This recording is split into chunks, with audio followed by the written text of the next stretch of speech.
Micro finance കേസിൽ അന്വേഷണം നടക്കട്ടെയെന്ന് SNDP യോഗം ജനറൽ സെക്രട്ടറി വെള്ളാപ്പള്ളി നടേശൻ. ഈ കേസിൽ മുൻ സർക്കാരിൽ നിന്നും താൻ സഹായം തേടിയിട്ടില്ലെന്നും വെള്ളാപ്പള്ളി നടേശൻ പറഞ്ഞു. കേസിൽ നിന്ന് ഊരാൻ ആരും സഹായിച്ചിട്ടില്ല, ആരുടെയും കാല് പിടിക്കാൻ പോയിട്ടില്ല. പിണറായിയുടെ ഓഫീസിലെ ചിലർ അങ്ങനെ ആഗ്രഹിച്ചു. അവരുടെ പേര് പറയാൻ ഇപ്പോൾ ആഗ്രഹിക്കുന്നില്ലെന്നും വെള്ളാപ്പള്ളി നടേശൻ പറഞ്ഞു. ഈ മൈക്രോ ഫിനാൻസ് അന്വേഷിക്കട്ടെ, കുറെ നാളായില്ലേ അന്വേഷിക്കണമെന്ന് പറയുന്നത്. ഇത് കഴിഞ്ഞ അച്യുതാനന്ദന്റെ കാലത്ത് കൊടുത്തതല്ലേ? ഒരുപക്ഷെ പിണറായിയെ കണ്ട് ഇത് വേഗം തീർത്ത് വിടണേ എന്ന് ഞാൻ പറഞ്ഞിരുന്നുവെങ്കിൽ അദ്ദേഹം കേട്ടേനെ.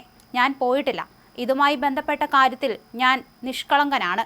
ഞാനൊരു കുറ്റം ചെയ്തില്ലെന്ന് എനിക്ക് നല്ല ബോധ്യമുണ്ട് എന്നാണ് വെള്ളാപ്പള്ളിയുടെ വാക്കുകൾ. കഴിഞ്ഞ 10 വർഷം പിണറായി വിജയനെ ഇങ്ങനെ പിന്തുണച്ചത് കേസ് ഭയന്നിട്ടാണെന്ന് ആരോപിക്കുന്നുണ്ടല്ലോ എന്ന ചോദ്യത്തിന് എന്നിട്ട് കേസിൽ നിന്നും അദ്ദേഹം എന്നെ ഊരി തന്നിട്ടില്ലല്ലോ എന്നായിരുന്നു മറുപടി.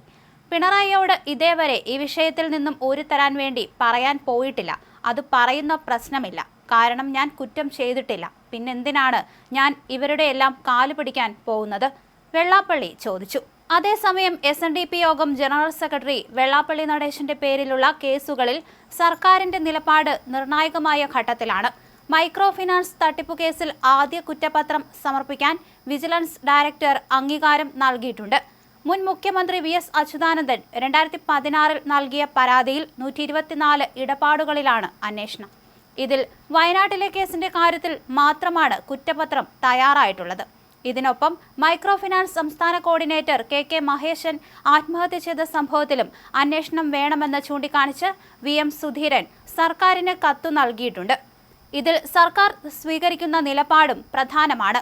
സ്ത്രീകൾക്ക് സംരംഭങ്ങൾ തുടങ്ങുന്നതിന് 3% പലിശയ്ക്ക് പിന്നോക്ക വികസന കോർപ്പറേഷൻ നൽകുന്ന പണം 12% പലിശ ഈടാക്കി മറ്റ് ആവശ്യങ്ങൾക്ക് നൽകിയെന്നാണ് മൈക്രോ ഫിനാൻസ് തട്ടിപ്പു കേസിന്റെ അടിസ്ഥാനം.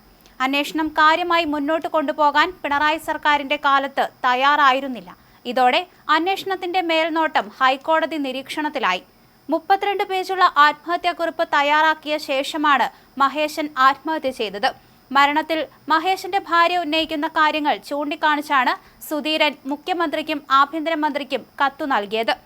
വെള്ളാപ്പള്ളിയിൽ നിന്ന് അനുഭവിച്ച മാനസിക പീഡനങ്ങളും മൈക്രോ ഫിനാൻസ് ക്രമക്കേടുകളുടെ ഉത്തരവാദിത്തം മുഴുവൻ തലയിൽ കെട്ടിവയ്ക്കുമെന്ന ഭീഷണിയും SNDP യോഗത്തിലും ട്രസ്റ്റിലും നടന്നുവരുന്ന സാമ്പത്തിക ക്രമക്കേടുകൾ മഹേശനിൽ ചുമത്തുമെന്നുള്ള വെള്ളാപ്പള്ളിയുടെ ഭീഷണിയാണ് മരണത്തിന് കാരണമെന്ന് മഹേശന്റെ ആത്മഹത്യാക്കുറിപ്പിൽ വ്യക്തമാക്കിയിരുന്നു എന്നാണ് അദ്ദേഹത്തിന്റെ ഭാര്യ പറയുന്നതെന്ന് സുധീരന്റെ കത്തിൽ പറയുന്നു. മൈക്രോ ഫിനാൻസ് കേസിൽ അന്വേഷണം മുറുകിയാൽ മഹേശന്റെ മരണത്തിലേക്കും അത് നീളേണ്ടി വരും. സുധീരൻ ഇതിനായി വാശി പിടിച്ചു നിൽക്കുന്നത് സർക്കാരിനെ സമ്മർദ്ദത്തിലാക്കും. വെള്ളാപ്പള്ളിക്കെതിരെ പരാതി കിട്ടിയിട്ടില്ലെന്നാണ് ആഭ്യന്തരമന്ത്രി രമേശ് ചെന്നിത്തല പ്രതികരിച്ചിട്ടുള്ളത്. തുടരന്വേഷണത്തിന്റെ രീതിയും മുഖ്യമന്ത്രിയുടെ നിലപാടും നിർണായകമാകും. പരാതിക്കാരൻ VS അച്യുതാനന്ദനായിരുന്നു എന്നതിനാൽ CPM-നും ഇതിൽ വിമർശനമുയർത്താൻ കഴിയാത്ത സ്ഥിതിയുണ്ട്.